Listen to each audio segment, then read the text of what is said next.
people...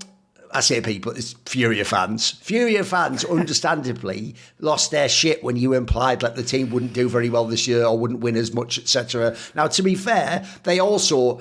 There's one thing that does annoy me, mate. They're the ones who simultaneously tell me, like, yeah, but you can't go on about the major. Like, Molodoj's still inexperienced. It's like, no, you're the one who told me they'd win the major. No, I didn't say they would. Like, don't tell me that. Like, you're the guys who told me that because they won those trophies, they were the number one team and they were going to win the major. In fact, everyone I know said you've got the east side of the bracket. You're definitely going to be in the final. The question was just, will it be you versus Vitality, Spirit or Falcons? That was the whole discussion. So the idea now, all of a sudden, it was like fine to lose to Navi. Anyway, the point is, people already had gotten to that level. If you ever want a little marker, like a barometer for where is Brazilian CS at, they don't go nuts like this until the team's really good. In fact, if anyone saw the last few years, they were pretty chill. After the fucking Rio Major, they calmed right down, and you'd have never known there was this crazy fan base. But you could see the moment, as soon as they won like an IEM or something, like...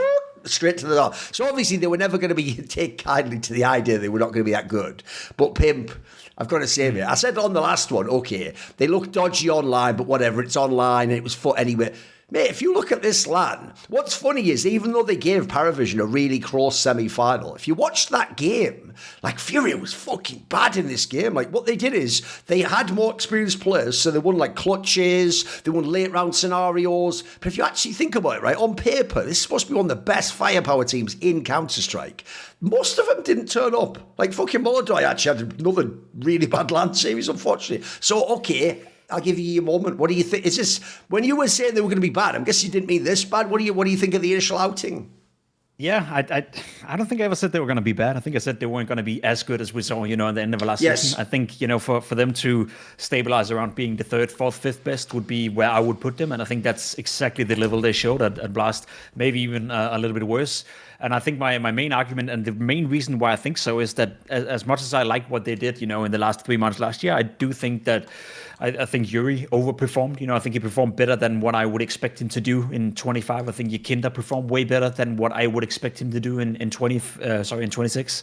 And I think, certain elements of that team it all came together and they kind of over-delivered in a sense. Whereas I feel like here in 26, it's going to go back to normal. It's going to go back to Yuri being good, but not great. It's going to go back to Yakinda being influential, but not overpowered as he was in certain scenarios. And I also do think the whole calling would fall on a rifle. Like it is a limitation to some degree. They kind of masked up for it, and maybe the fact that Yakinda, Yuri, Quesarado, Molodoj came out of nowhere and exploded on the server, like that kind of mask for the fact that there's still a conversation to be had whether or not Fallen is for a full season going to be reliable with a rifle as an in-game leader. I'm not quite sure that's the case either. So I have question marks attached to a lot of the players and a lot of the, I guess, different outputs that some of them are coming with. And I think I saw that, if not confirmed, then at least I saw early signs of that. I saw a Fallen, that is to a degree, a bit of a liability with the rifle in certain of his positions on the CT side. I saw a Yuri that didn't perform as well. I saw a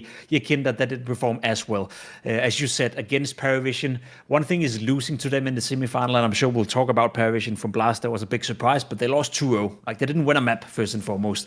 Also, their quarterfinal versus Heroic, they lost a map 13-3, Mirage, where they were nowhere to be found whatsoever. And then I know they bounced back and they looked pretty good on second map, looked okay on Nuke as well, but they even allowed Heroic back in that game. And that was a Heroic playing with a fucking stand-in that was a rifling AWP player. Like, there's no excuse if you're FURIA losing a map to Heroic, regardless of you having a poor showing. And then, as you said, as we spoke about last time, the online game against Foot, that was also a bit shaky. So I didn't really see anything from FURIA that gave me any confidence that they're going to be better than third, fifth, or fourth, as I predicted. So I think I saw a lot of early signs on what I kind of fear is going to be the case for FURIA. Could be the turn it around for Kraków, could be the winner, then we'll have to have another conversation. But for now, I feel like they're on track to be maybe the fourth best, fifth best team in the world, which is by no means bad. That's okay if you're FURIA. It's just not the world domination team that all the Brazilians seems to be they're going to be. No, this is where people just do this thing in CS where it's like their brain resets every 3 months so they forget everything that happened before. Like, remember, this roster wasn't made like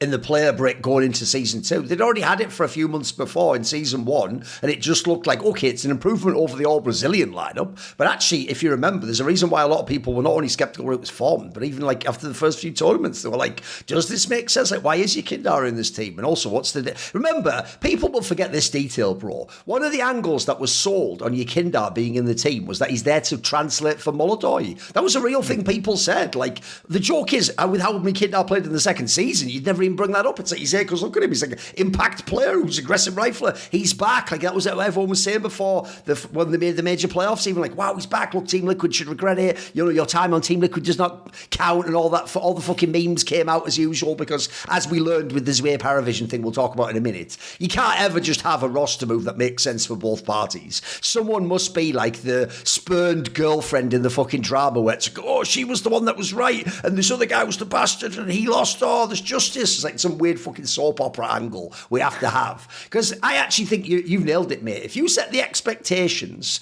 of like somewhere between the two positions, so they started with like, is this roster going to work? At the top, they were winning and beating Vitality and winning all the time. If you go somewhere in between and you say basically they'll be like 4th or 5th, I'll be kinder and say 3rd or 4th, but even so similar range. What you're basically saying is they'll have a chance to win tournaments. They'll still be in the mix. They'll still make playoffs a whole bunch of the times. But I even think that's fair, mate, because one thing that I know got me hated on, but it's just what I saw when I watched the second season, was they never ever actually was some insanely dominant team, as in, they didn't do the like Vitality Falcons shit at times last year where you just smash everyone 13-3. This was the team that would win all the close games and they would actually clutch you out, and sometimes even your team would play well in a final and semi, but they would just get the extra win, get something on. As you're saying, if you look at like the firepower numbers were impossible, mate. Like no one could maintain that. You'd be one of the greatest teams of all time if you did that. So I don't think there's any shame whatsoever in being like, as I just said here, by the way, essentially with almost none of your star players going off, you almost beat the team that won the fucking tournament. Like you would have been in the final. I actually think if you'd have been in the final, you probably would have beaten Falcons. Who even knows at this point in time? So it's not even a diss, but I do think people unfortunately have just gone, what people do, it's a traditional fan mistake, is when you look at how a team plays and track it over a long period of time, they just look at the top part of the curve, the absolute ceiling, and they just go, that's the normal. And it's like, no way. I mean, by the way, if we do that with, I'll take a more extreme example. If we do that with teams like G2, we'd have to make these teams insanely overrated. Like, there's a reason why NAVI, I'm only going to take the moment of NAVI at the major and pretend none of the rest of the second season counted. That'd be whack, wouldn't it? So I know what you mean. I still think that, look, I think they'll course correct at Kraków and they'll be like a top team. They'll certainly be a playoff team and they'll mix it up, and people like Molodoi will have good games again. Obviously, they won't play that bad. So again, we're not going fully like this is the new FURIA. I actually do think that was an underperformance at that LAN. But I also think if you look at the LAN in general, here's what's very positive for them. Mate, what saves their narrative is almost everyone looked kind of crap. Like, if anything, Falcons are the only one that didn't. And if anything, didn't have the excuse, they didn't have the coach, they didn't have a real player. Like, they're all fucking around. Almost everyone looked actually a bit under the weather, except for PARIVISION, basically. So I don't hold this one against them too much. But I do think you have to acknowledge something has happened since about a month and a half ago or something. Like, the last month and a half to 2 months of FURIA has looked worse. Yeah, it's just, I feel like it adds pressure. I think that was my main takeaway from pretty much anything that happened at Blast. You know, if anything, obviously the PARIVISION story is one thing, we'll get into that, but for most of the good teams, as you said, none of them look great. You know, Vitality didn't look great, FURIA didn't look great, Spirit obviously were struggling, FaZe and NAVI losing the online games, not even getting to the playoff, Liquid looks shaky. I think the main takeaway is that it just adds pressure on all of them to do better at Kraków, and that's kind of what I liked about it, you know, in a sense that if you're FURIA now, the last two tournaments they played was a bit of a failure, dare I say it, at the major. You know, losing in that quarterfinal versus NAVI was no bueno.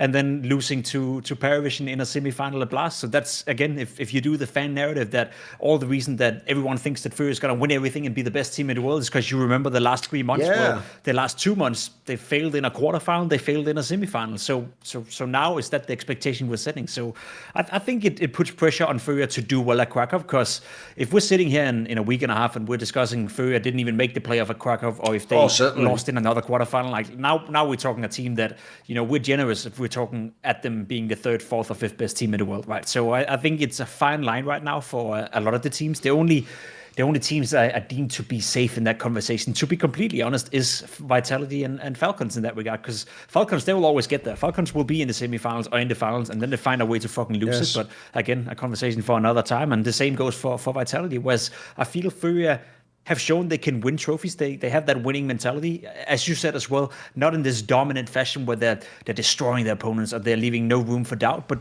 they had that grit, and ability to edge it out, as we saw last year. So I think if anything, it just adds a bit of pressure on FURIA and Kraków, and I'm curious to see how they can handle it. But I still have my questions. I still think Euro is a fine player. I'm not calling anyone to be cut. I'm just saying that, as you said as well, like not everyone can fucking win every time. And I don't see FURIA, when I look at the 5 players, as the team that should be winning more often than not. I think there's other teams higher in the pecking order. And that's not a diss against FURIA. That's just me trying to be realistic instead of being a fan of God knows what team. I would also, this is one of those teams where I would really love to know, like if I could get like a temperature check from the other teams in the scene at the top end of what they're like in scrims or something. Because one thing that makes me a bit suspicious is this. Well, I'll tell you, like Heroic during the Blast draft show said that in practice, they've been playing up with them. Like it's been 50-50 almost. So like if Heroic consistently in practice is doing well against FURIA, sure thing, it could be, this team is set up very well against FURIA and they play well against them. But again, if a Heroic team with a stand-in, even without a stand-in, I don't even care, is playing up to FURIA and even I think they said they beat them a couple of times in practice as well. To me, that's a sign that practice maybe is not going that well for FURIA. You shouldn't be struggling against Heroic regardless of what you're doing in practice. No, especially because if people don't know, Heroic's just using that player, youngster, who used to be the rifler, who's just all right anyway as a rifler. He's pretty bad as an AWP, man. I don't even know what the fuck they did. That's some bad GMing, considering everyone congratulates them every time they sell players. I always say this, and do what with the money? Just put it in the fucking bank. You're supposed to spend the money on your players and then get a fucking good team. Like, we're here to actually accomplish results in CS. Like, what are we even doing at this point? So anyway, the one thing I would say is this. The reason I speculated, like, maybe they're not that good in practices. Bro, what never made any sense to me is even before this little fall off from the major, you can go back and the whole second season, Fallen, even when they were actually on top, was communicating in all of his interviews. He does it in every single one, bro. The idea of, like, maybe I just retire soon. Not even like, when it all ends or, in a year or two. He keeps making it sound like pretty sweet. It implies to me like he doesn't actually think this is going to be like an all-time world beater roster that's going to win. Because there's the other thing. For me, Fallen's in the same spot as a Carrigan. It's like you're here to just try and win, hopefully, some more trophies on the way out the door so you can make your legacy more legendary. So I don't think you would ever leave for me, you leave once you don't think this team will win anymore. Or even better, as you're saying, it's even implied to me as well, because he is now not even on the AWP, so his individual impact is less, and he's essentially just a pure caller, largely, except those odd weird clutches he manages to win still. Fair play, even with that mad one against fucking Belchinok, where I have no idea why he didn't come and try to stop trying to defuse, but whatever, he mind controls people because he's a veteran. Fair play, that is actually a thing a lot of veterans can do. What I would say is this, it almost implies like he even thinks they might be better if they get like different IGL laters. So actually, the messages coming out of their camp are actually kind of different to what their fans are saying. Their fans are making them sound like it's going to be the fucking FURIA era or something. Yeah. That's. I don't see that. I don't see that being the case at all. I agree with you as well. I think the way Fallen communicated last year, I think we spoke about it in one of the episodes as well. I kind of had a feeling that if they won the major in Budapest, I think he would have retired after. Yeah, I think so. Gone out on a high. I think he was he was setting that story up. He obviously wanted to win more trophies, as you said. But if you're Fallen and you can go out winning a major, that would be a perfect way to end your career. And the thing with Fallen is as well, many people forget, like he is one of those players who's been exceptionally good at building a brand outside of him playing on the server. Has a lot of businesses, his own pivotal company in Brazil, and I'm sure he makes like significantly more money, on all other stuff than actually playing Counter-Strike. So he's not doing it for the money. He's not doing it for the prize pool. He's not doing it for the stickers or whatever. Like he's doing it because he wants, as you said, more trophies to his legacy. So if you can go out and you can win a major more, and then that will be the end of your legacy. That'll be the end of your career. That would have been perfect. And I think that's why, again, without knowing, but I think that's why he was open to even talking about the fact that maybe he would retire, this season, and they would find a new one. But he also did say that until he thinks that there's someone who can do the job better than him, that they can get inside FURIA, he won't retire. And whether you want to put a lot of stock into that, I'm not quite sure. I don't know the Brazilian scene that well. Or, sure. I mean, they should be willing, I guess, to also, pick apart a non-Brazilian in-game leader, as they speak English now. So I feel like there's a lot of people on the market that you could, in all fairness to Fallen, that you could replace him with that would be similar, or as good. Maybe even like imagine a freaking Kerrigan if he has another year in him, right? Imagine Kerrigan going to FURIA or something crazy like that. So I think there's a world as well where if FURIA is just gonna be, third best, fourth best, fifth best, they maybe win one trophy along the way, but they don't win Cologne, they don't win Krakow. I think there's a world where by summertime, then maybe that is the shuffle period, or that's the transfer season where FURIA is calling it a quits with Fallen, and he maybe moves into a coaching role or something else within FURIA. So as I said many times, and I know the Brazilians they don't want to hear it because they're very emotional, and fair enough, you're a fan and you're supposed to be emotional. I think we should just enjoy it, enjoy it as long as he's around, because I think it's on borrowed time, and that's at least I guess that's the way I look at it. I'm a fan of the story Fallen. I'm a fan of what he's been able to do. I'm a fan of FURIA when they play well, but I don't really care that much. I'm not a Brazilian diehard fan. I don't have to support them when they're not doing well. I don't have to sugarcoat them when they're not performing well. That's sort of like my job, to be as I guess nuanced in that way. So enjoy him for as long as he's around, because I don't think it will be long, to be completely honest. And if anything, I would love to see Fallen in a different role within esports, because he has a lot to offer, whether that's on the server or as a businessman or as a desk talent or whatnot. He could do basically whatever he wants to do. And also, even though they were winning like late round scenarios, I have to say I wasn't particularly impressed actually with the calling against PARIVISION. Like, I think that's one thing I'll give to PARIVISION. We can just talk about them now if you want. You can absolutely listen. I've always thought Jamie individually is a bit overrated. By the way, in CS2, he is just a worse AWPer. It's not even just the stats thing and the HLTV. He's just a worse AWPer, mate. Like, he just hits the basic shots. He doesn't do anything crazy. But I'll tell you what, he actually did call circles around some of these fucking IGLs at this land, mate. Yeah. I mean, even like CT rotations were banging. He was just like had a great feel for the game. So if we talk a bit about PARIVISION, because I think that tips off the Fallen angle. I mean, as you say, you've lost to NAVI and PARIVISION now. Like, one thing about these squads is these are squads that have good IGLs, in theory, like they've good system as to how they play, etc. And FURIA's had their issues, right? If you look at the PARIVISION angle, Pimp, obviously now they get crazy VRS points off this. They're getting right up the HLTV rankings. People are now going to be all buying into the stock now where they were the believers before. How much of a believer is Pimp? Like, what from this land can you replicate? Can you take away? What do you think? They set a new baseline for themselves, but I even spoke to Maui about it. After the grand final, it was a sick win, and it's a sick trophy for PARIVISION to win. But I even said it. I think the players should enjoy it as much as possible, because there's a world where none of those players are ever going to be in a grand final of a tier 1 event again. I don't see PARIVISION all of a sudden transition into becoming a top 3 team in the world consistently. I see PARIVISION now as a team that has the ability, when the other teams are not at their best, they are good enough to make the upsets win. They are good enough to run around, and play circles.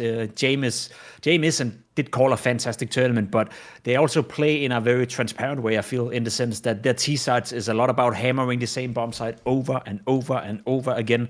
In both the quarterfinal, semifinal, and final, it was like almost like they found one weakness in each team, and then they just used that against them. And that's something you can do to create an upset win at a tournament like the Blast Bounty. You can't do it to win Krakow. You can't do it to win a major. Like, it's not going to work like that. Even what we saw in Budapest as well, I think that was Maui who brought it up. Like, once we got to stage 3, they were figured out. People started to look at them. They started to prepare for them. They started to take them serious, and that's when they got figured out where, playing Ancient and going to the B bomb side 11 rounds in a row on the T side, all of a sudden, funnily enough, didn't work out because people were prepared for it. So as much as I think it was impressive, and I think the team has potential to obviously develop. There's some of the players within the team that I think are great and only will get better despite their age, but I don't see PARIVISION, becoming a top 3 or top 4 team consistently. Like, as I even said, like for Krakow, the expectation for me in Krakow for PARIVISION is that on a good day, they make the playoff, lose in a quarterfinal, and if not, maybe they get close to making the playoff. But I don't see them, higher up in the pecking order than the Vitalities, the Furias, the Falcons, even Mouse for that matter as well, as of right now. So I don't know. Like, if the question is, do I believe they'll win another trophy? Then no, I don't. I think the odds are they won't. Do I believe they'll make another playoff during one of the tournaments that they participate in? Sure. Do I think that they will be a team that sets a baseline where we have to consider them for the playoff from tournament to tournament? Potentially. Depends on how well they're able to replicate that kind of performance. But there's also players within that team where I feel like they're not good enough to be performing at that level consistently enough. They're simply not ready. Like, whenever I watch him, Noda is a great example. He, by many, and I think you as well, like, could have been the MVP of Blast. I think when I watch his gameplay, when I watch the way he's playing on certain maps, like, he's also the he's also the player most likely to make a lot of mistakes. Like he does massive fuck ups in certain rounds where he's clearly over peaking or clearly getting ahead of himself and clearly making round deciding mistakes that's this tournament weren't capitalized on by some of the better teams. But if he continues to do that, then he will be exploited. And that's a player we want to put in as an MVP candidate for them. That's a player who played well in his first game here in Kraków as well. So there's room for improvements in a lot of these players. And given my experience as well and having watched, a team come out of nowhere, it takes time before those mistakes will be ironed out. And especially now where everyone is looking at PARIVISION as a serious contender, they will ram on that. If you're Apex, if you're Vitality, you see Noda, example, CT side on Inferno, he's struggling massively on Banana. He's struggling massively over peaking and putting himself in one and done positions. You're just gonna hammer down on that and you're gonna destroy their CT side by that. And I think that's a real issue they have to go through, and that's why I don't think they'll win any trophies anytime soon, especially not at the big tournaments. No, I have to say, even though I am, as a result, look, if I see 3 results like that, I'm going to give you some credit. I'm going to say you did beat some of the best teams. Problem is, though, that credit doesn't go all the way to the top of the world. Like, for me, I think, actually, if you come back and watch this episode, timestamp it, then come back in 3 months, my guess would be PARIVISION is the 8th or 9th best team in CS. I looked at all the other squads. Yeah. Who do I think is good? I look even at, obviously, I'm going to give people like Spirit the chance to get better and improve past them, etc. But I look at all the other squads. People like NAVI should be better. Maybe FaZe Clan because they have the arena buff, etc. I look at the teams. This is about 8th or 9th. That seems reasonable. And by the way, again, if we set the expectations reasonably, that's way better than I thought last year. I did think they get exposed at the end of the major. They were 25th a month ago. So if you say 8 or 9th, that's great. And also, part of it is like, how prepared are teams? Can teams play against that gimmicky James style? Do people know what to do against those calls, etc.? The problem is that doesn't work consistently against the top teams. Like, it'll work sometimes. So to me, I just see them as like a gatekeeper for playoffs. I have to say the other thing as well, and I think we will see. I predict we will see it right now with Kraków. Yeah, I think they'll make it into the main event, and then what will happen is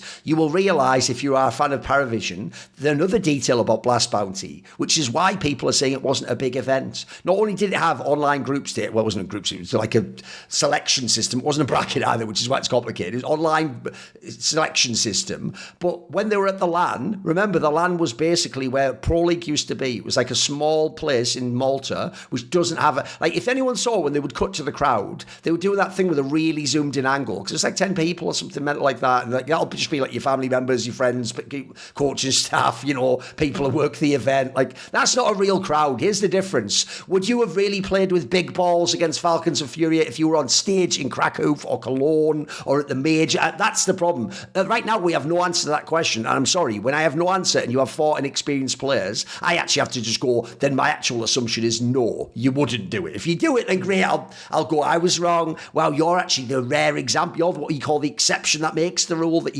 you won't succeed early on. Because I agree. The other problem is this. Another reason I think some of us were so horny that Nota had to be the MVP is because, bro, that final was his life series. Like, I don't know if he'll ever play that well again in his whole life. Like, every shot I said just goes to the fucking head, mate. Even when he would spray, it would just go to the head. It was like, he's not Donk. He's not even close. And I agree with you as well. Part of the reason it made him insane in that final is because this motherfucker doesn't mind pushing or peeking anyone. And he was just hitting everything. Problem is, you do that in a normal game against, by the way, forget even like a top team. Do that against like a Navi in a LAN in a playoff game. They'll just fucking punish you all day long, mate. You'll be the one that gets exploited, like in the same way as you were like actually making them in the game. Because also another thing people do forget about PARIVISION is, that stat of like they only lost 1 map to Spirit. Here's the irony: the Spirit series was the most convincing. The FURIA one, they easily could have lost or gone 3 maps. Just, hey, fair enough, they pulled it out. The final, every single game, quite literally, they could have lost. Fair enough, they didn't. They won them. I'll give them props for that. Well done.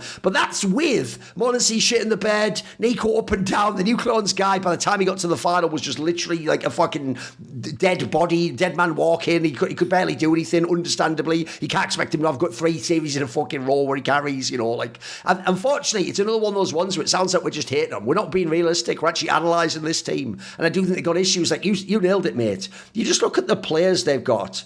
Anyone who really is on that train of like, I guess Sway was right and Spirit was wrong, right? Spoiler, at the end of the season, Spirit will have had a way better season than PARIVISION. So by your logic, he'll be wrong then. He won't. It actually made... What's mad about that move is it made sense for both parties. He clearly couldn't, in Spirit, get the roles he wanted, but he wasn't good enough in the other roles, so you remove him. he got his chance to have some experience in Spirit. Now he gets to go to PARIVISION and be one of the better players in their team and be one of the better. But the problem is, I look at people like I'm even a fan of the Zalo guy. He's very up and down, mate. You never know what you're going to get from him on the map. Like, they don't have stars in the same way. So I also don't blame James for it. Like, he doesn't have fucking superstar players. If he had Donk and he had shit, yeah, maybe I'd judge him differently. He doesn't. So if you look at who he's working with, I could totally see them just being like a tricky team to play in group stages, and definitely not the one you want to play for the playoff spot. But if they get to that arena, I have to see it done. Let me see you go on that stage and play these big balls rounds, you know. If anything, I think that should be the goal for them, you know, to establish themselves as a top 10 team. And as you said, like, they've gotten a great head start now because I think they moved up to number 4 on VIS or something like that. So technically, as of right now, they'll enter stage 3 at the major in Cologne, which is crazy. But even if they do stage 1 or stage 2, just establish yourself as a top 10 team within Europe. That's more than fine. Because I also do think that the biggest strength of that team is actually acquiring better players down the line. If you are a CIS team right now and you're not Spirit, you know, okay, Spirit it's hard to upgrade within Team Spirit, right? They can't take them all. So who's the next team you want to join if you're in the CS region right now? I tell you what, it's not BC Games, so that's going to be PARIVISION. So if you establish yourself as a team that's attractive to the CS region, which I consider to be the best region right now in terms of producing talents and players, then who's to say that you can't do another upgrade on your lineup at some point and get even better, you know, or acquire one of the bigger players that maybe gets left out of Spirit or what do I know, you know? So I think in that sense, it's more. For me, it's a long-term project for PARIVISION. I said coming into the season, that was the very first thing I said during the Blast Desk, that I think the team to watch for me is PARIVISION because I think they'll continue to get better. I did not expect them to obviously win the tournament at that time, and I'll be lying if I said that I saw them go into the semifinal even, but I expect them to consistently get better and better and better because it's a young squad. It's a squad with a guy like James who's really, you know, he's positioned himself to be the father figure of that team, and for some reason... By the way, I'll give him credit. He has the buy-in. They definitely just do what he says. Like, one thing you notice in the rounds, by the way, is it's very different if he's alive and he's there. They clearly instantly, if he says go, they go, mate. They don't stop and argue. You know, they just fucking do what he says, which works. It does, you know, and that's such a rarity to have a team where one guy has the authority in that. But that's going to be a challenge for a different outcome for PARIVISION, because let's say that, I don't know, that a guy like could be Sontex or could be someone else, you know. I'll give you some examples. Look, obviously the problem is some of these people are in teams. How about a Flamus? That would be an interesting one. How about if any of the people, because VP, his whole team has gone to shit, what if some of them, like Jim, maybe Flit wants to play with Jim again, mate? Bring him back. That's how you resurrect the talent. I know what you mean. Since Spirit at the moment's on top and they've taken all the big names and they've got like basically everyone, you're right. Anyone else who's Russian, basically, if you want to win, this is where you go. Yeah, exactly. And that's why they have to position themselves, and I think that's the biggest strength of PARIVISION. Because again, it's so easy to be like, well, they won at Blast Bouncing, now we expect them to go into another semifinal or playoff in Kraków or whatnot, but that's not really realistic. Again, it's when people do that and I fucking hate it. It's like, what about all the other teams then? What exactly. If you expect PARIVISION to be in the semifinal at every tournament, you also put definition saying that you don't think Mouse or Navi or some of those teams are getting in there, right? So you're telling me now that you think PARIVISION is a stronger and better team than Mouse, Navi, you name it. And if that's your opinion, that's fair enough. But you have to think it through. Like, you have to think that there's a consequence to you saying that if PARIVISION is in the grand final, that means someone else is not there. By the way, you even nailed it picking those two teams, because those aren't the teams that are going to blow everyone's mind and win all their lands. But I tell you what, it's fucking hard to beat those teams in a playoff match. Like, they're going to get you in that quarterfinal, mate. Yeah. Yeah, exactly. So I don't know. I think it's gonna be super fun, and I'm curious to see where PARIVISION are gonna go, and obviously I'm curious to see if they can replicate the performance in Kraków, and maybe we're wrong. Maybe they are just like significantly better. But again, if we're talking in terms of what do I think is going to happen, then I think they'll establish themselves, as you said, like number 8 in the world would be great. I wouldn't even be surprised if it's more like number 9, 10, 11, 12, and that's also great, you know, considering the player material, the budget, and the fact that there's 10 other teams that on paper probably should be better. Also, even though I will always stress, I'll always give him his due in CS2, now Jim definitely doesn't call that in every round isn't like you attack on 38 seconds or something. But look, he does mix those in still to let the other team, you know, over rotate and all that sort of shit. But he'll do the rushes. And by the way, he'll definitely do like a force buy and a rush sometimes too. They do still save like motherfuckers. He is the guy where if he has the AWP, he's always looking to save. My joke has always been, he's always like the guy who's AWPing like this, but it's like his shoulders turned, and the second he misses, it's like, right, I'll back off. Like, You just, like, that's not a fadeaway when he does it, mate. That's just a safer way. Like, he's just going to save at that point. So he does do that still. But I'll end on a positive for the PARIVISION thing.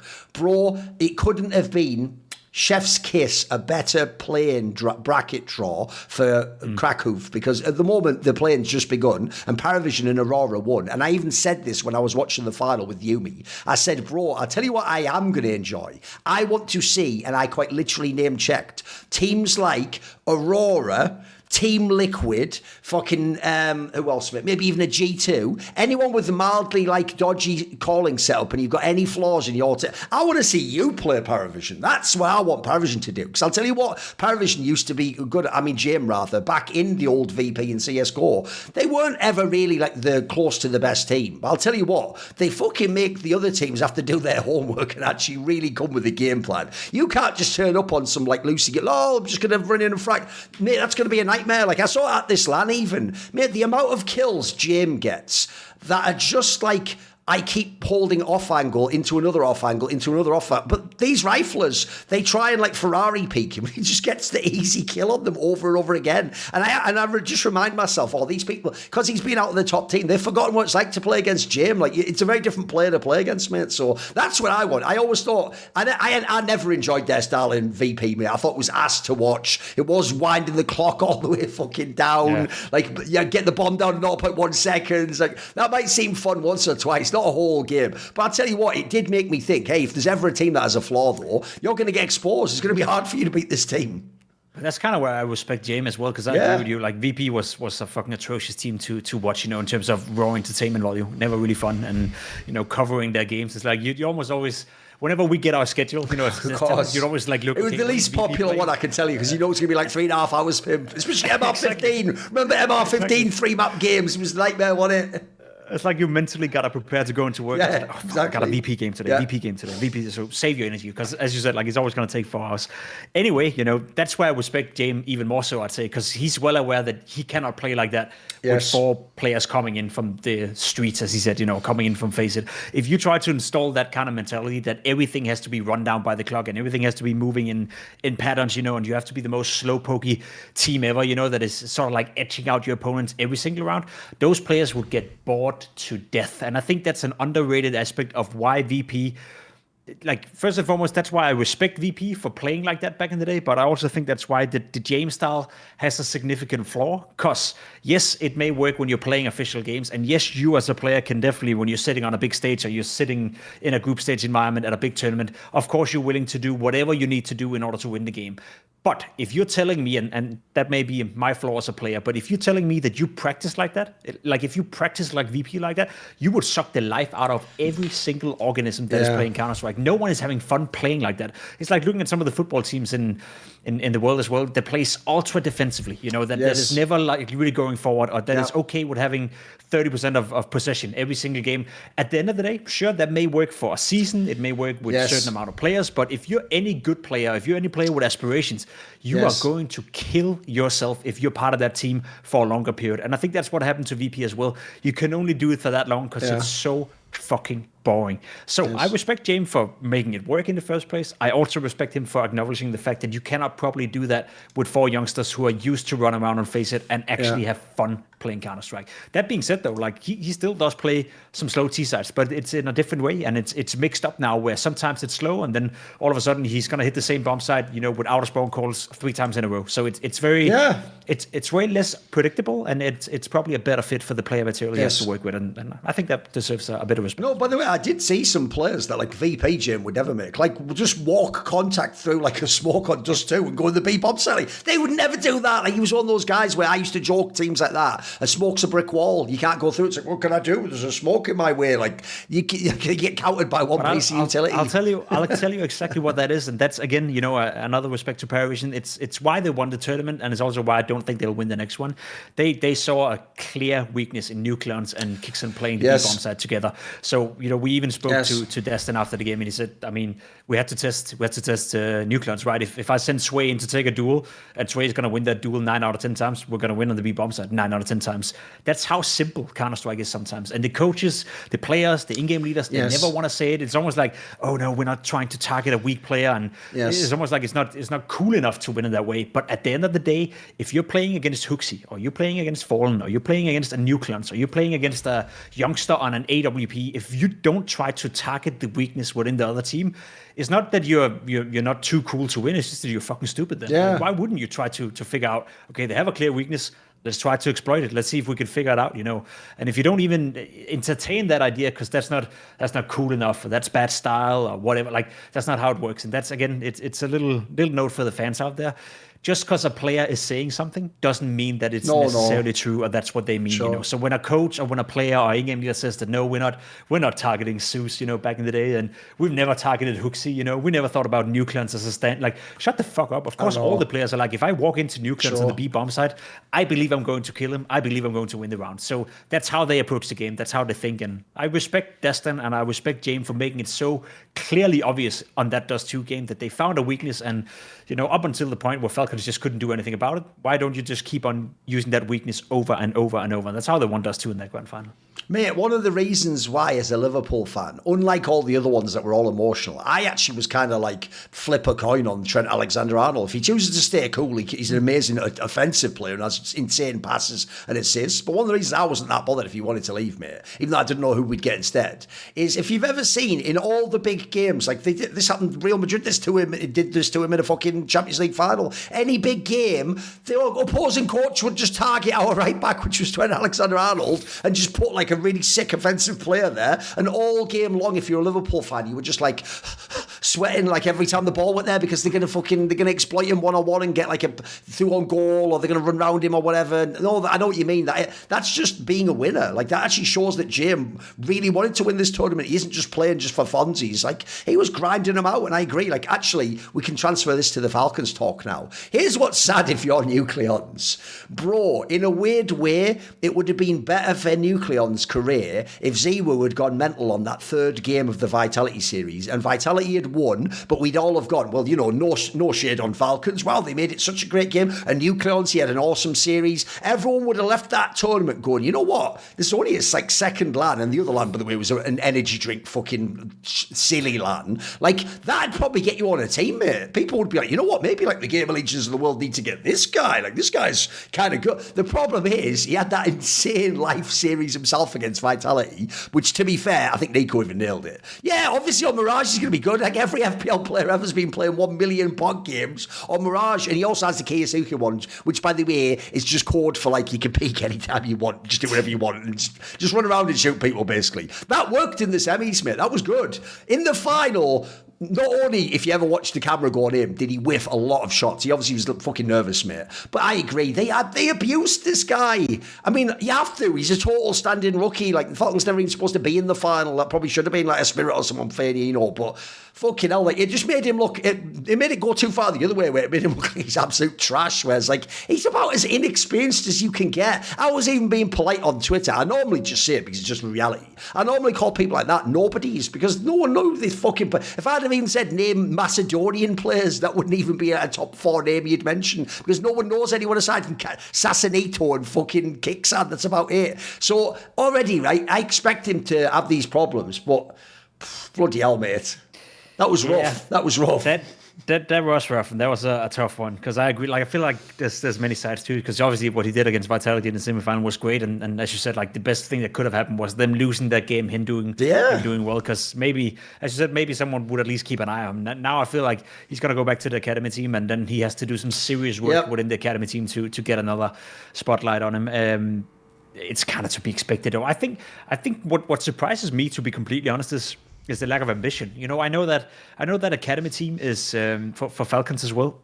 It's obviously a new project, and the whole Netosavix, hiring, was it 4 players from within his own agency? Or sure. There was some controversy. There was. That. Yeah. There one player that wasn't from his own agency was this guy. That's even better. Okay, I love it. That's even better. I love it. That's hilarious. So stupid. So he gets another chance, but I don't know what you feel about it. As far as I understood it, the reason why Kiyusuke was not showing up for the Blast Bounty was because of some Schengen days or visa-related stuff. It's the same thing I always tell people Spirit has. Like, it's not just even getting the visa. You only have a limited amount of days. You have to spend them really carefully. So, unfortunately, if you're being cynical, this is the one you'd pick to skip because you need all the other tournaments, don't you? As I understood it, other tournaments, Canada planning, and if they were to make the playoff in Cologne, let's say, then they could run out of setting days, during the tournament. Bro, remember it happened to VP like a year or two ago. It might be last year, the one where they made the playoffs and everyone was going, wow, they're looking good. And then Flammers couldn't play. He had to go home. He literally just couldn't play the match. He ran out of days or something. Like that was it. For Katowice, I think 2 years ago. I think so, yeah. Last year. Yeah, that's crazy. But I think that's one of the wanted to protect, so that makes sense. But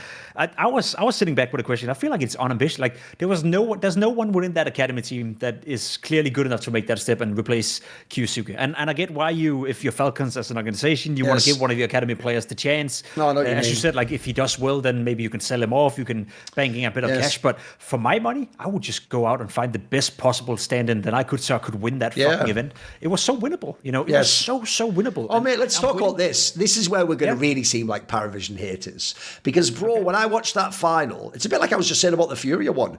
Mate, those maps are so close. In fact, forget even Kiyusuke for a second. They could have still won with this roster if Monasi just did anything for about half the rounds. And Nico was like, he was pretty good, but he was up and down. Like, Monasi, actually, mate, I'll tell you what, bearing in mind in the second season of last year, he was the one carrying finals they would lose in. He was actually shit in this final, mate. Like, I think there was some stat that he'd had something mad, like 4 up kills at some point when Jim had like, I don't know, 20 or something insane. Like, it was nuts how just quiet this guy was. Like, that's normally the thing I respect about him is that thing of like, right, if the game's going bad, I'll hard carry. Like, if he'd have even given you just the most average Monasi performance ever, they'd probably win the tournament, Pimp.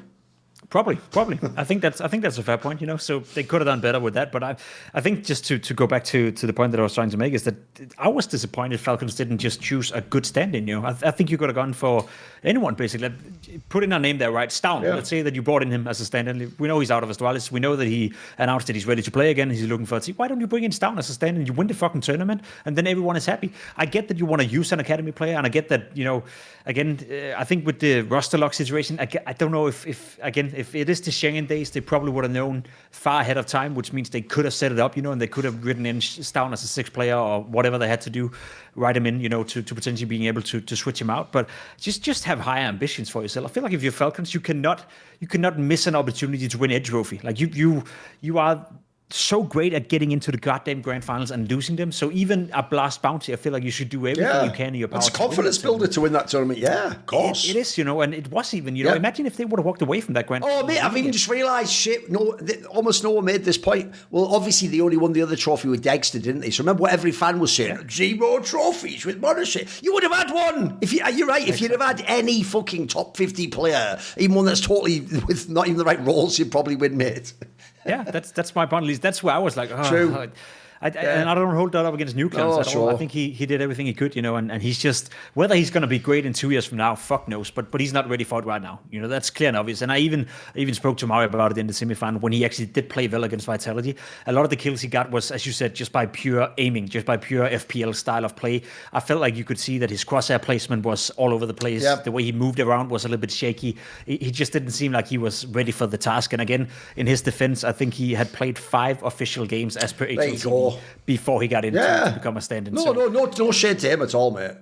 No, exactly. And had, another crazy step would have been, had the grand final gone 5 maps, then more than 50% of his official maps would have been in a grand final at a tier 1 event. Sure. It's so fucking stupid. Yeah. So I think, if anything, I don't know the inner workings. I don't know what were the, how soon they realized, the Schengen days with Kiyusuke, et cetera. But the one thing I was a little bit disappointed about was the choice of stand-in. That's not against Nucleons, that's against Falcons. I think they could have gone for something better. They could have gone for a stand-in that would have made them able to win the tournament. And I even agree with you. They probably could have won without him, but that's also based on FURIA, Vitality, and Spirit not playing well. Because had Spirit performed, had FURIA performed, had Vitality performed, then they never would have gone close to winning that tournament. So I feel like that's also a caveat to that. Whereas if you bring in, again, let's say Stown or someone else with experience that can actually play at that level, then I think it's realistic that they beat Vitality, they beat FURIA, they beat Spirit in the best grand final regardless.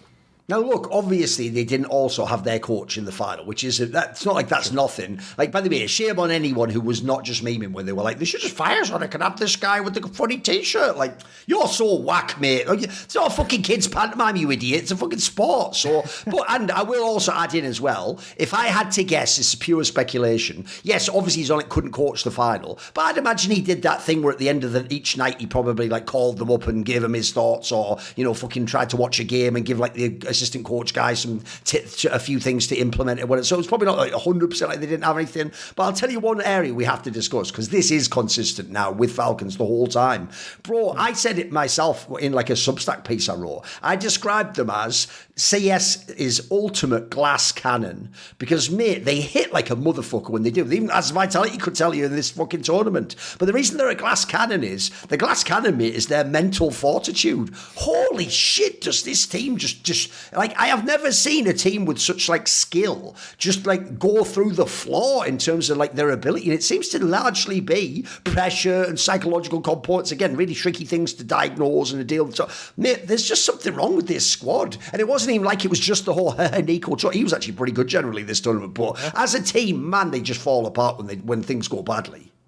Yeah, I think it's that, you know, enabling effect that when you've done it 2 or 3 times, then like you start to believe it again. Like it's such a tough circle to break. But I also feel quite convinced that once they break it, and you know, reverted back to what I said before, that's why they should have taken it seriously. Once you win your first trophy, I think that pressure kind of goes away, and you can let your shoulders down, and maybe that, you know, creates a new circle that is a much better circle in a sense. But I agree, like I'm probably never gonna stop believing Falcons will win trophies eventually. I think the way I want to describe it is that they have two great players. They have too great of a setup. They have Nico, Monesi, Q. Like at the end of the day, it's gonna click at some point. Yeah, like, absolutely. At some point, they're gonna figure it out. They're gonna win a trophy, and that's gonna be just fine. But I am starting to feel like, you know, whenever they go into a grand final or semi-final, I'm like, is it going to happen again? Or is it going to be a new way of losing? Or is it going to be a new player not showing up? You know, beforehand, it was maybe Nico, you know, and in some of the bigger moments, he couldn't perform. And now all of a sudden, Monesi's having a stinker. And God knows, you know, whether Kyusuke or not is going to transform into becoming what we think he is, you know, which is a fantastic Counter-Strike player. Maybe he's going to stagnate in 2026.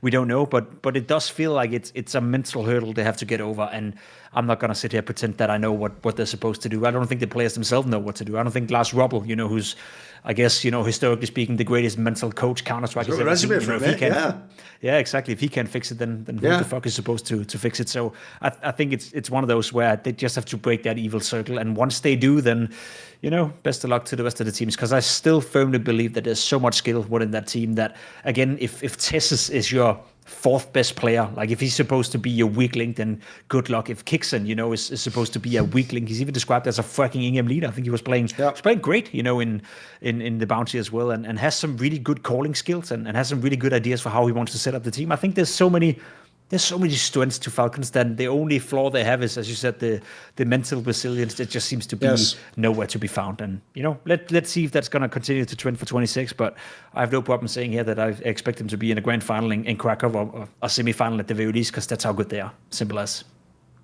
And also, to me, the other reason why it is literally inevitable they will win a trophy is because it's like you said at the end there, mate. Here's the thing. They tend to only fail in those really big moments. Like, people are doing that thing where they're taking the narratives that were like the first season last year, like before they got Monesi, and then obviously they failed that one major in Austin, right? They take those and then they ignore that. Like, after that, they were pretty much a lock minimum for playoffs, if not semis. And then when they were doing well, they were making the finals. Like, if you can really it's actually why I think everyone in CS is fucking done with mouse. If you could just make like seemingly every semi-final, eventually you're supposed to like surely someone has a life game, surely someone has, you know, surely eventually the opponent turns up and they have a bad match, or their AWPer misses too many times on one half. Like, eventually you just win a bloody event. Like, the teams that normally never win are more the ones where it's like everything has to, more like Aurora, everything has to go perfect to even make the final. For Falcons, making the final is actually your normal expectation. So surely if you get, like, I'll give you an example, if you get 10 chances at a semi-final this year, surely you're going to get to like 2 or 3 finals, if not 3 or 4 or more, and you're going to win one of them. I mean, by the way, we aren't even including, what if in the final you get to play some like ridiculous FaZe run or fucking Navi makes their way there? Like, these are all beatable teams for you. Like, the real joke of it is, again, on paper, you should have lost the Vitality. That's actually like a mad underrated result at this point in time. I know you can't say it's the biggest upset ever because you do have Monty and Eco and you are Falcons, but the Nucleons angle is insane. Like, if you were Nucleons, by the way, that is like some wet dream material of like, you think you're going to wake up before that game ends, like, oh shit, oh fuck, you know those dreams you want to go back into, like, you try and lie down again, but you can never get back to the same place. I bet he couldn't even believe that was real life, mate. Yeah, I think you're right. That was, as you said, like the best thing for him to happen in that semi-final was to play his greatest game ever and then lose in the third map, and then we'd all be like, oh, the potential. Ooh, this could be interesting. Because I know what you mean. The actual other bummer for him is this: he's in one of the only academy teams where I think you have a literally 0% chance of ever playing for the main team. Like, at this point, you really have, your dream is you have to get loaned to another team. Like, you're never gonna. Almost every other top team would at least consider it. Mouse does do that. Navi's shown they will bring people through. Even Bloody Spirit will. The problem is Vitality doesn't have an academy team, guys. Your team, you're never getting into anyone's spot. Like, you just can't. The joke is Tessas can't get his fucking roles in this team. You're not getting in. I'm sorry. We're not even hating on you. You need to go and play for Heroic or something. I'm sorry, that's the reality of the world. Or OG, that's the world we live in, I'm afraid, Nucleons. That's just it, mate. But I'll tell you what, as long as we all just pretend the final didn't happen, there was some potential there. You did show some good rounds. Yeah, it was all right. As I said, like, I think if you really dive into it and you watch his point of view, like it was just a bit, it was as I would expect the rookie to play. Good aim, obviously, but cross-side placement all over the place. His clutching ability as well. Like, he was the type of clutcher that would just put him in a corner and then just back on his aim. Like, he would not make any proactive moves. Yes. He would not try to outplay the opponents. He'd just be like, okay, focus on aim, because he's obviously well aware that that's the only attribute he has to offer. So, by the way, in that regard, he did well. I even have an angle for you as well, like a closing topic. With seeing how Blast went, where it really was like the warm-up event and everyone was rusty as fuck coming out the player break. And I got the vibe people had a really long, lovely Christmas, you know what I mean? Like, it looked like people started practicing like the week before and everyone was all weird and rusty. And in the online form, the joke is FaZe and NAVI just got their heads bounced out in the fucking online portion. The big joke of all is, obviously this might age badly if they don't do well at Kraków, because maybe you needed the warm-up event. But a bunch of the teams, Mouse, G2, a bunch of squads said like, nah, we won't play the Blast Bounty. Mate, they look smart now, because the difference is, I haven't seen them play. Technically they've done nothing. But the difference is, if you were FaZe and NAVI, you wish you'd skipped it out. Like, now you just look ass, don't you? You started the season on the worst, like everyone was a Brokey believer. Like, that's gone. Like, yeah, there's a reason we called it a miracle run. Like, it can't happen every tournament, can it? Like, what do you want?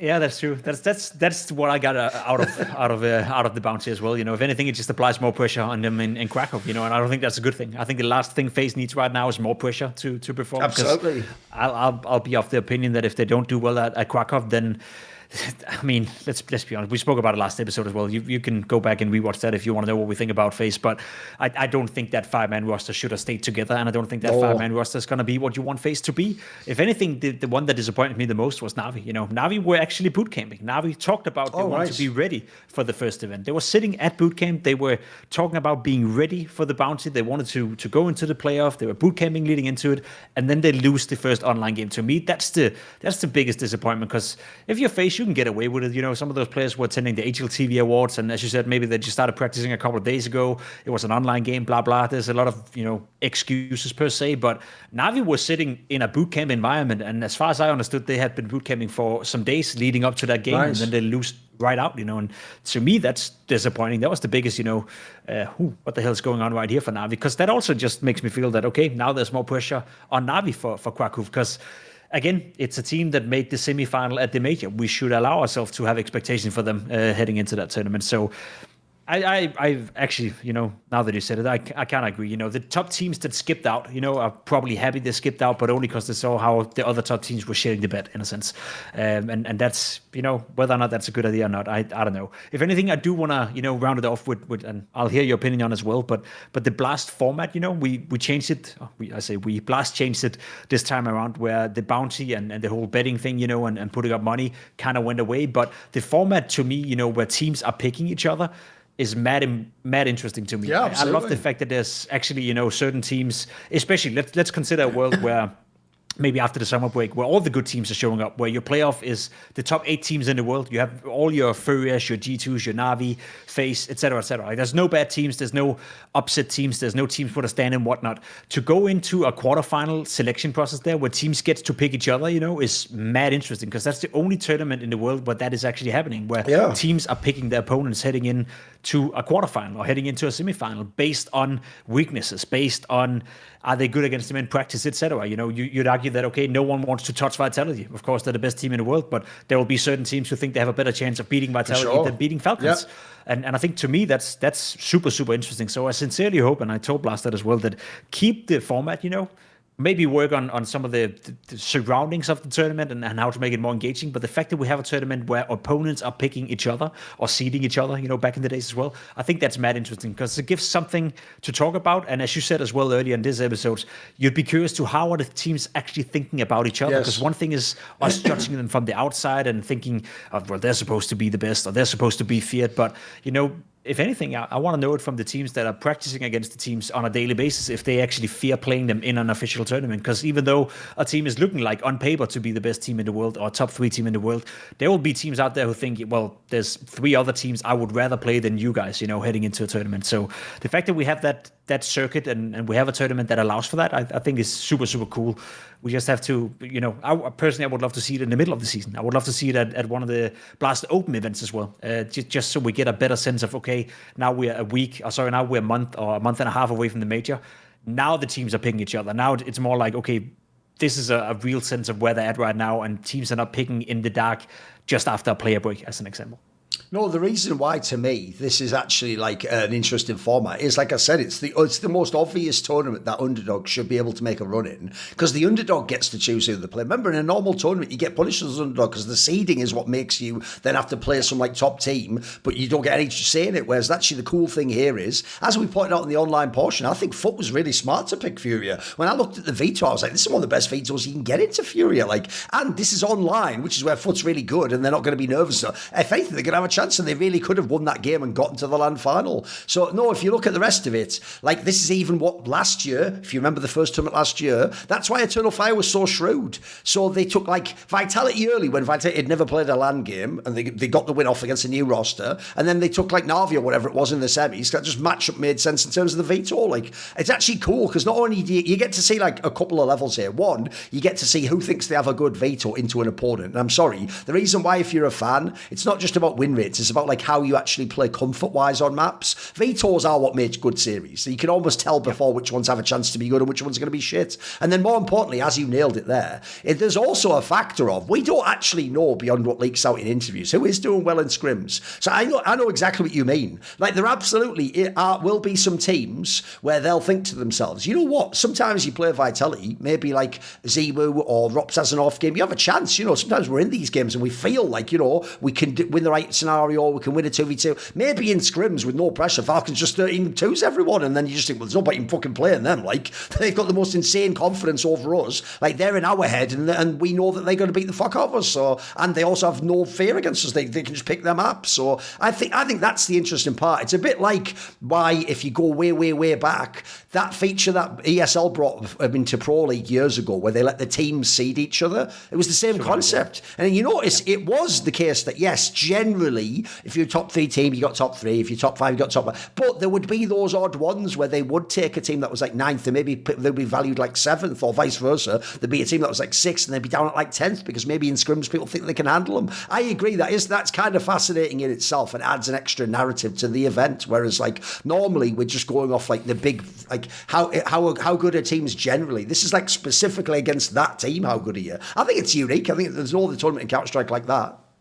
No, it's nice. It's nice. And I know you're a geek about the formats as well. I remember, was it you and was it Lopez back in the day, who vouched for the GSL format? And you've always been very much into it. And I've been lately also getting a lot into it, because you and I, we both watch regular sports. And I think, football, handball, whatever sport you're watching, they have some of the most dog shit formats. They're really bad, aren't they? And yes. It's crazy in terms of competitive integrity and actually making sure the best teams move forward, et cetera, et cetera. So I think if anything, it's nice that we now have, first and foremost, 3 different TOs, with PGL into the mix that can create different formats. And I wish we we never stop exploring that, because I know, Swiss format right now is being frowned upon to be a great format, the GSL format as well, the double elimination bracket that you're running now at IEM Kraków as well. You have like different tournaments with different formats. I just hope that we keep innovating on it. I hope that Blast is willing to keep taking chances. I hope that PGL is willing to, different tournaments, do different formats, etc., etc. Because at the end of the day, personally, and I think that's what makes Counter-Strike so special, is that it's not the same. Like when you have in football, Champions League, right? Obviously, you have games at the World Cup. It has to be a format that everyone is well aware of, because it's only every fourth year. Whereas in Counter-Strike, when you have 16 to 18 tier 1 tournaments a year, like they have to have different formats, they have to have different appeals, they have to be different factors that play into it. Whereas, as you said, Blast, it's a different seeding format, teams are choosing each other. At the GSL group, at the Swiss format, at the PGL tournaments, it's all done by seeding, and then the Buchel system, and then for the ESL Kraków tournament, the play-in, the lead-in, that's a third one. I love the fact that we have so many different formats. Obviously, there's a lot of explaining to do for the casual viewer. We need to make sure that everyone understands what's going on, and I think at the end of the day, that's my job. Whenever we're doing the desk segments, the pre-show, etc., to simplify it to a point where everyone can follow. But I just love the fact, and I'll happily say this, and maybe end on this note, that Counter-Strike, at least as I understand it, having looked at other esports titles, having looked at normal sports, football, and whatever that may be, like we may have the best formats in the entire world in terms of competitive integrity and making it interesting to watch the game actually being played out, and we need to cherish that, nurture that, and continue to work on that.